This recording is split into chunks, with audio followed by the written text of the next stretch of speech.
Hey everybody, Sid Rosenberg here. Another episode of Legends Look Back. Each time on Legends Look Back, I'm going to sit down with an iconic athlete and discuss their most vivid memories from their days on the field. Today I talked to the only kicker in the Hall of Fame. You may say that George Blanda and Lou Groza are there too, but of course Blanda played quarterback. Groza was an offensive lineman. The only man who goes in solely as a kicker, the great Jan Stenerud. Good afternoon, Jan. How are you, pal? I'm just great, Sid. How about you? How about you? I'm doing okay. Thank you very much. And we're going to talk here about your days in the Super Bowl. You played in a very memorable Super Bowl going back to Super Bowl IV as a member of the Kansas City Chiefs when you guys took apart the Minnesota Vikings 23-7. And for the longest time, Jan, you had the longest field goal in Super Bowl history, connecting on a 48-yarder that day. For starters, what was it like heading out to the field at the beginning of Super Bowl IV? Well, the atmosphere is so different because you don't really have a home team. Although, if I remember right, there were more fans for the Vikings in that game than us. But it was a strange atmosphere, and in those days they allowed photographers and television cameras on the field in pregame. So it was totally different, no question about that. And of course, being the kicker, I was concerned about the wind and the turf, and it rained pretty good. They had tornado warnings that morning in Tulane Stadium down in New Orleans. And the tarp, believe it or not, to the Super Bowl game, there was Super Bowl IV, the tarp had leaks in it, so the field was not all that good. So I remember using as long cleats as possible on my left foot.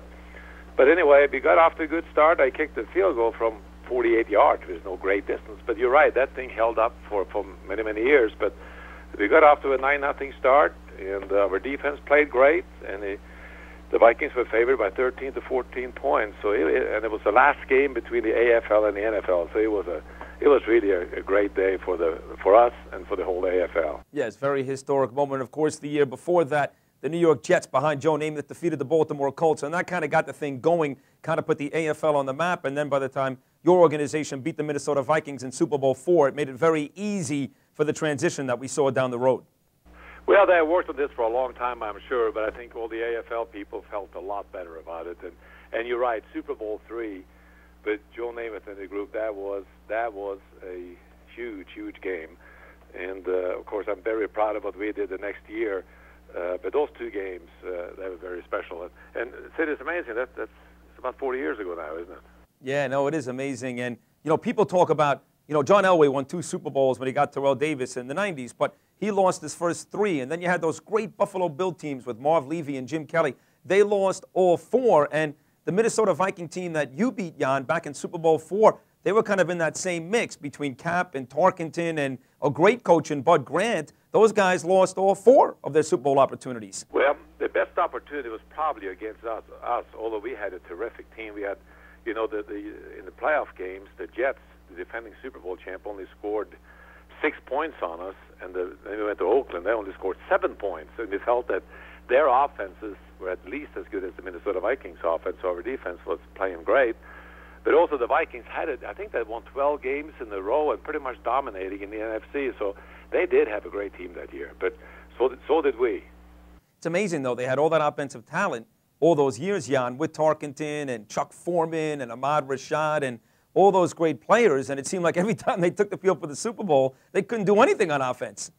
No, that's true. Plus, they also played, I don't remember all the details of the Vikings' Super Bowl games except for the one that we were in, but, when you go in the Super Bowl, you play another great team, so it's difficult to win the Super Bowl. I tried to explain to the younger generation, some of the young guys watching this video today, and again, we're talking to Hall of Fame kicker Jan Stenerud, a star in Super Bowl IV when his Chiefs defeated the Minnesota Vikings, what it meant to the National Football League, Jan, just a couple of years ago when Lamar Hunt passed away, and obviously you have a history with Lamar, his days in Kansas City. In a couple of words here, explain exactly what Lamar Hunt meant to you and to the National Football League. Well, I met Lamar when, of course, he founded the league, the AFL, when he was 26 years old. Very unusual, unselfish guy, gave a lot of players an opportunity to play. Not only did you add 8 teams all of a sudden, but I think he also had scouts that went to a lot of the African-American schools, and it just opened up other opportunities for a lot of players. But Lamar had a vision. He had a lot of money, so he could keep going and keep fighting. And he has to be one of the most important people in the history of the game. In addition to that, he was such a quality person, and we always called him the best owner in all of pro sports, and we still feel very strongly that way. Hank Stram, another guy that meant so much to the NFL?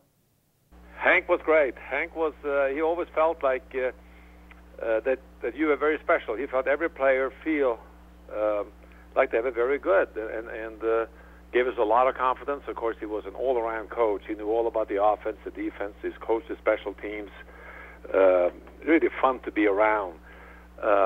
When we won in particular, if we lost, it was miserable. Yeah. He was just, I was so lucky to play for him. It was my pleasure, and it was really a fun time to be with him. He was a quite unique individual and a very special man, and I got to know him really better after I quit playing, because we talked a lot on the phone in those days, Sure. and I really thought the world of him. You know, on the way out, Jan, you talk about all these quarterbacks who have won multiple Super Bowls, and whoever wins Super Bowl 43, they will have multiple championships, whether it's Kurt Warner or Ben Roethlisberger. But going back to guys like Montana and Bradshaw, and early on when you were playing, Jan, Bart Starr obviously won the first 2 Super Bowls for the Green Bay Packers, and very few people mention Len Dawson along the way because he didn't have the same success, but certainly Len Dawson was as good as anybody back in that era. Well, no question. He's a Hall of Fame quarterback. And what I remember about him, he could not tolerate mistakes. It just drove him absolutely crazy, and he was so disciplined. And mentally, he was one of the toughest people I ever met. I can remember after games, if you lost the game, you know, some of the big linemen would heave their shoulder pad into the locker, and you know, they could demonstrate their frustration, obviously. But Lenny was sitting there. Lenny the Cool, he was just sitting there. Whatever question the media had for him, he answered it, and he stood up to it. And he was just, in addition to be such a finesse passer, and also a very good passer, obviously, but never made mistakes. But I think his biggest strength was the fact that he was mentally very, very tough. Mm-hmm. So on the way out, Jan, you played in Super Bowl IV. Again, the Hall of Fame kicker Jan Stenerud talking about Super Bowl IV victory for his Chiefs over the Minnesota Vikings. 39 Super Bowls since, and now you see what happens. Hours and hours of pregame shows, and the likes of Bruce Springsteen performing at halftime, and millions of people all over the world watching the game. The difference between when you played in 4 and what now takes place in 43 has to be mind-boggling, right?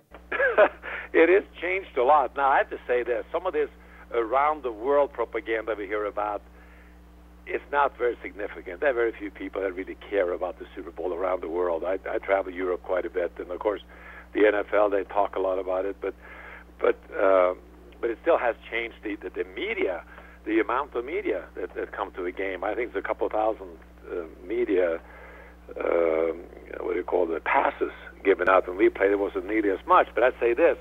In Kansas City, or at the time, we thought it was the huge deal, because at the time it was the biggest sporting event in the country even then, and we thought it was huge. I remember the parade after the game, the day after, there were 150,000 people lining the streets in Kansas City. Wow. And the story is that the biggest water consumption ever was at halftime because nobody was going to the bathroom when the game was on, obviously. So at the time, though, we thought it was a huge, huge deal, but undeniably, it has become a monster now.